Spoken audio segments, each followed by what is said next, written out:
சொல்ல முடியும்.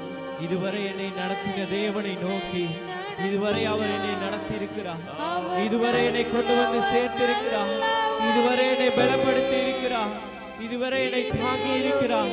அவருடைய உள்ள கைகளில் வைத்து, ஆண்டவரே என் பாதம் தள்ளில் இடராதபடிக்கு என்னை இதுவரை நீர் ஆசீர்வதித்து கொண்டு வந்திருக்கிறீர். நல்லவர் அப்பா, அவர் கிருபை என்றும் உள்ளதே, அவர் நல்லவர், சர்வ வல்லவர், அவர் கிருபை